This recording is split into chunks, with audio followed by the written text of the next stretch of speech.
그간 안녕하셨습니까? 지난 달포 이상 개인 적사정으로 영상을 제작하지 못한 데 대해 사과 말씀드리며 다시금 마음을 추스려 채널 원래의 취지에 맞는 컨텐츠로 성원에 보답토록 노력하겠습니다. 오늘은 제가 읽기 시작하면서부터 많은 긍정적 변화를 체감했던 보물 같은 책 한 권을 소개하고자 하는데요. 성공적인 삶, 즉 건강과 행복, 그리고 기적 같은 성취를 통해 스스로 만족할 만한 삶을 원하신다면 조셉 머피 목사의 명저 잠재의식의 힘을 꼭 읽어보시길 권합니다.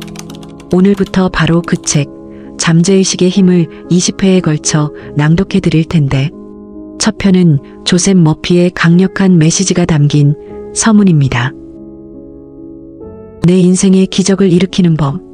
나는 전 세계 각계각층의 사람들에게서 기적이 일어나는 모습을 보았다. 잠재의식의 마법을 사용한다면 그런 기적은 누구에게나 일어날 것이다. 습관적으로 떠올리는 생각과 이미지가 한 사람의 운명을 빚고 좌우한다는 것을 알리기 위해 나는 이 책을 썼다. 잠재의식에 있는 생각이 그 사람이 어떤 사람인지를 정한다는 사실을 명심하라. 답을 알고 있는가? 왜 어떤 사람은 슬픈데 어떤 사람은 행복할까? 왜 어떤 사람은 늘상 즐겁고 하는 일마다 잘 풀리는데 어떤 사람은 늘 가난하고 불행할까? 왜 어떤 사람은 신념과 확신에 차 있는데 어떤 사람은 두렵고 불안할까? 왜 어떤 사람은 아름답고 호화로운 집에서 사는데 어떤 사람은 빈민가에서 겨우 입에 풀칠만 하면서 살아갈까? 왜 어떤 사람은 눈부신 성공을 이루고 어떤 사람은 참담할 정도로 실패할까? 왜 어떤 사람은 일을 놀랍도록 천재적으로 해내고 어떤 사람은 몸만 고되고 실질적인 성취는 없을까? 왜 어떤 사람의 불치병은 치유되고 어떤 사람은 병 때문에 평생 고통받을까? 왜 어떤 사람은 행복한 결혼 생활을 하는데 어떤 사람은 좌절감을 느끼는 걸까? 왜 어떤 사람의 강연은 군중의 눈에 띄고 엄청난 인기를 누리는 반면 어떤 사람의 강연은 다른 강연들에 묻혀 전혀 인기를 얻지 못할까?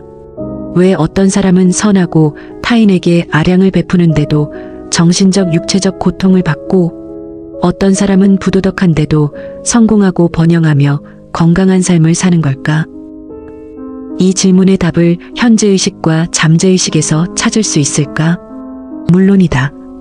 나는 앞서 던진 질문들에 대한 답을 발견했고 그 답을 다른 사람들도 꼭 알았으면 하는 마음에 이 책을 썼다. 우리의 마음이 작동하는 근본 원리를 아주 쉽게 풀어쓰려고 노력했다. 생명의 법칙은 삶의 기본이며 생의 바탕을 이루는 원리이기에 일상 언어를 사용해도 그 뜻이 충분히 전달되리라 믿는다. 그래서 어려운 용어보다는 신문과 잡지, 회사, 학교 등 일상에서 주로 쓰는 말을 사용해 설명했다. 잠재의식의 힘을 읽고 공부하면서 이 책에서 소개하는 기법들을 실천하기를 강력히 권한다. 그렇게 하면 잠재의식의 기적적인 힘을 통해 혼란스럽고 불행하고 우울하며 실패로 점철된 삶에서 벗어날 수 있을 것이다. 잠재의식은 우리가 마땅히 있어야 할 곳으로 인도한다. 문제를 해결해주고 정서적 육체적 속박에서 벗어나게 해주며 자유와 행복 그리고 마음의 평화에 이르는 왕도로 이끈다. 또한 잠재의식의 기적적인 힘은 질병을 치유하고 활기차고 튼튼한 삶을 살아가도록 돕는다. 우리는 내면의 힘을 사용하는 방법을 배움으로써 두려움이라는 감옥에서 해방되어 영광된 자유를 얻을 수 있다. 잠재의식의 힘을 깨우는 법. 잠재의식의 힘을 가장 설득력 있게 보여주는 증거는 질병의 치유다. 몇 년 전 나는 잠재의식의 치유력을 사용하여 의학 용어로 육종이라고 하는 악성 종양을 치유한 적이 있다. 그리고 잠재의식의 힘 덕분에 지금까지도 내 생체 기능은 원활하게 유지되고 있다. 내가 활용한 기법은 이 책에 상세하게 소개되어 있다. 이 책의 친절한 조언을 따르면 누구나 잠재의식의 심연에 깃든 무한한 치유의 힘을 사용할 수 있다. 장기와 육체를 만들고 심장을 뛰게 한 창조적 지성은 당연히 자신의 창조물을 치유할 수도 있다. 이 사실을 나는 어느 순간 깨달았다. 효과적인 기도만이 기적을 일으킨다. 이 책은 인생에서 진정으로 원하는 것을 얻을 수 있도록 내면의 무한한 힘을 일깨우는 과학적인 기도 방법을 알려준다. 과학적인 기도란 현재의식과 잠재의식이 조화를 이루어 구체적인 목표를 향하게 하는 것이다. 우리는 지금보다 더 행복하고 충만하고 풍요로운 삶을 살기 원한다. 기적을 일으키는 힘을 사용하면 일상에서 일어나는 일들을 순조롭게 풀어나가고 사업상의 문제를 해결하며 가족관계를 개선할 수 있다. 이 책은 반드시 여러 번 읽어야 한다. 반복해서 읽다 보면 놀라운 잠재의식의 힘이 어떻게 작용하는지, 잠재의식이 내면의 영감과 지혜를 어떤 식으로 끌어내는지 이해할 것이다. 잠재의식의 아이디어를 각인하는 간편한 기법을 배워보자. 참신하고 과학적인 방법을 따른다면 무한한 보물창고의 문을 열 수 있다. 이 책을 주의 깊고 진지하게 애정을 기울여 읽다 보면 잠재의식의 힘으로부터 도움을 받는 일들이 생길 것이다. 이 책이 인생의 터닝 포인트가 되리라고 확신한다. 효과적으로 기도하는 방법을 알고 있는가? 기도가 일상의 일부가 된 지는 얼마나 되었는가? 보통 기도는 위급한 상황에 부닥쳤을 때, 문제가 생겼거나 질병에 걸렸을 때, 또는 눈을 감을 날이 다가올 때만 쏟아져 나온다. TV 뉴스만 봐도 그렇다. 사람들은 전 세계 곳곳에서 불치병에 걸린 아이를 위해, 국가 간의 평화를 위해, 갱도에 갇힌 광부들을 위해 기도한다.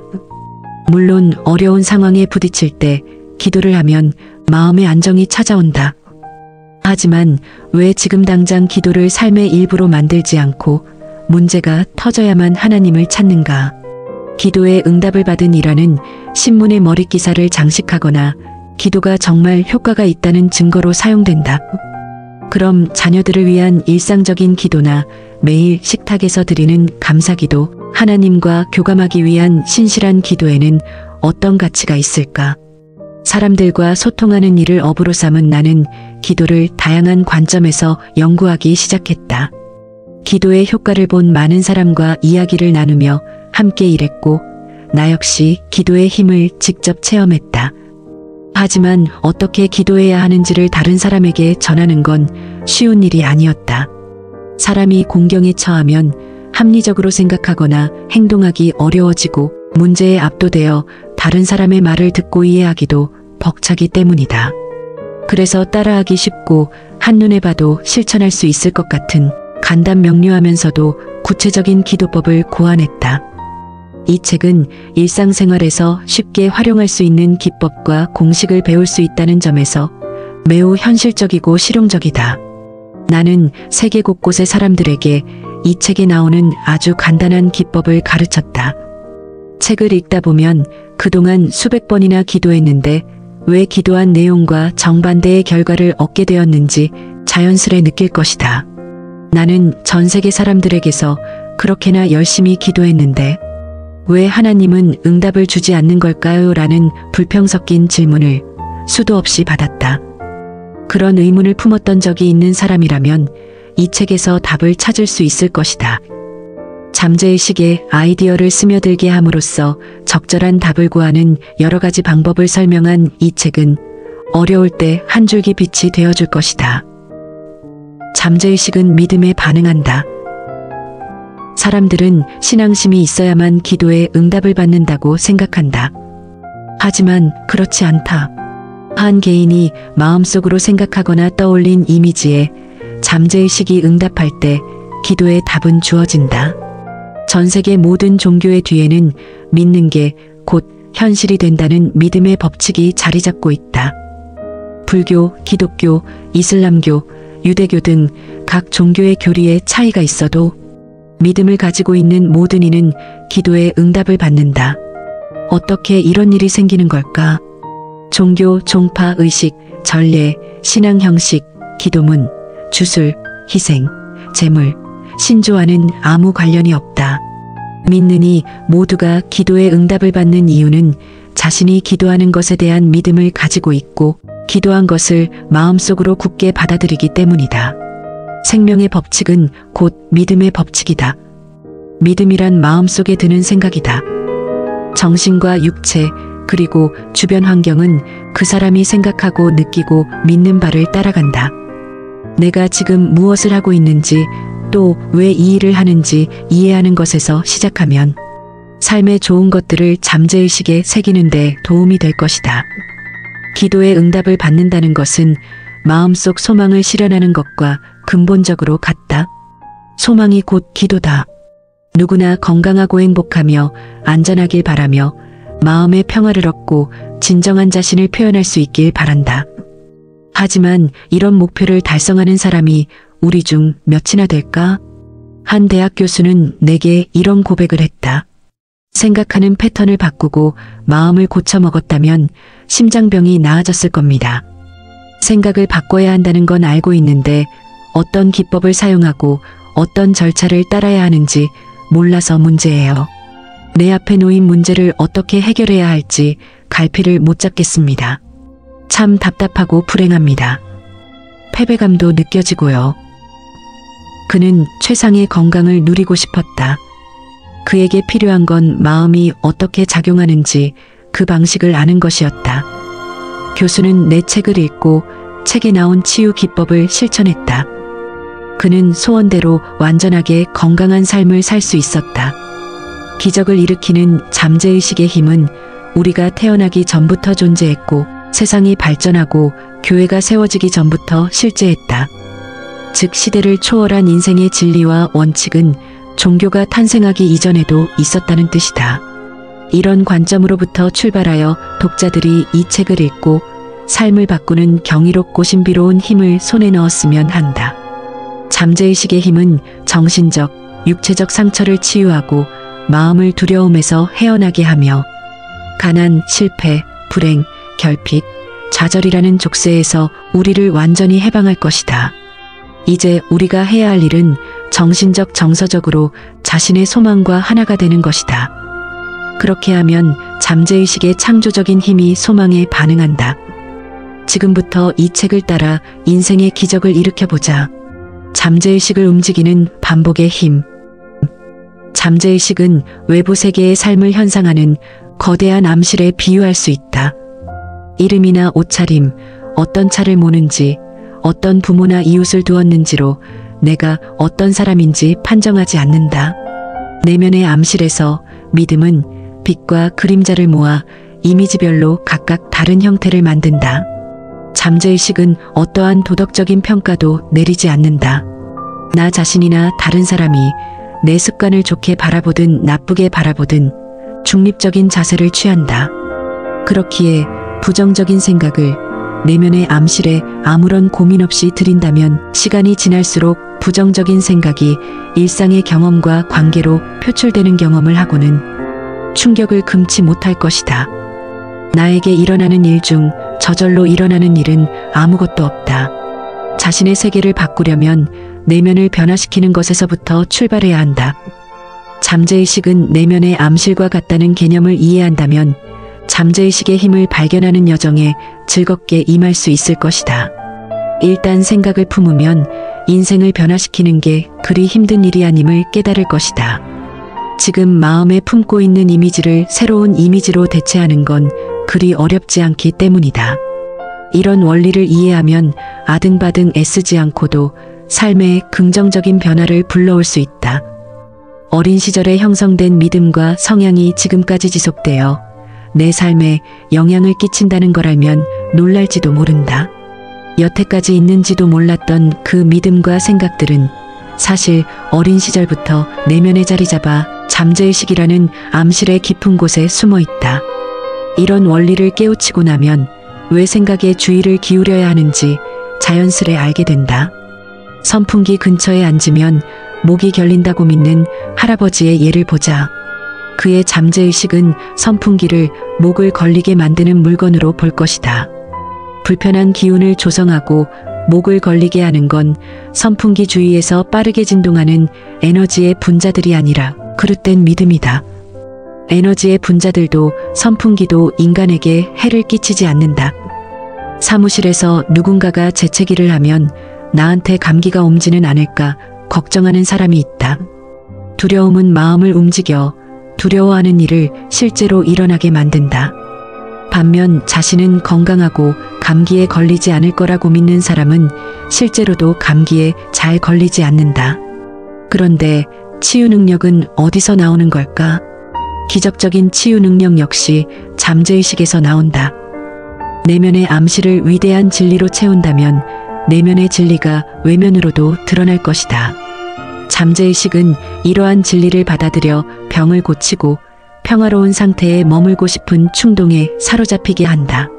사과를 먹으면 살과 피로 변하듯 건강하고 평화롭게 살고 싶다는 생각을 마음속에 품으면 삶에 영향을 끼친다.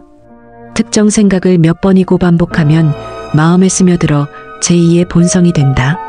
걷거나 수영하거나 춤추거나 피아노 치는 법을 배우는 것과 다를 바 없다. 이게 바로 기도이자 잠재의식이 작동하는 고차원적인 원리다. 휘발유를 넣는다고 바로 차가 굴러가는 게 아니다. 먼저 휘발유를 태워서 증기로 변환해야 한다. 마음도 마찬가지다. 마음가짐을 바꾸어야만 자신의 세계를 원하는 방향으로 움직일 수 있다. 잠재의식의 암실은 몸과 마음을 치유하는 공간이자 부가 생산되는 곳이다. 그러니 가장 먼저 해야 할 일은 삶에서 풍요를 찾기 전에 잠재의식을 먼저 풍요롭게 만드는 것이다. 마음의 법칙을 공부하다 보면 재정 상황이나 주식시장의 변동, 파업, 대공황, 전쟁 등 어떤 조건과 상황 속에서도 물질적으로는 부족하지 않으리라는 믿음이 생긴다. 부자가 되리라는 메시지를 잠재의식에 보냈기 때문에 내면의 암실은 부의 이미지로 채워질 것이고 결국에는 충분한 돈을 가진다. 또한 돈이 계속해서 흘러들어오고 항상 돈이 넘칠 거라는 생각이 마음속에 각인되어 내일 당장 나라에 위기가 닥쳐 가진 돈이 모두 종이 조각에 불과해질지라도 계속해서 부를 끌어당겨 위기를 무사히 넘길 것이다. 잠재의식이라는 암실은 위대하고 신선한 아이디어로 가득 차 있다. 당장 낡은 아이디어를 버리고 새로운 아이디어를 취해야 할 것 같은 걱정은 접어도 괜찮다.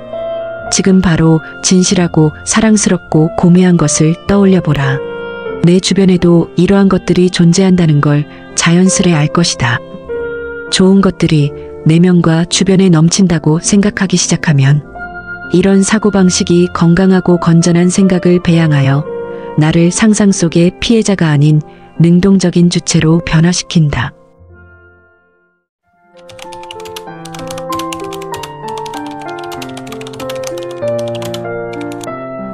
구독, 좋아요와 댓글은 아기 거북이에게 큰 힘이 됩니다. 애청해주셔서 감사합니다.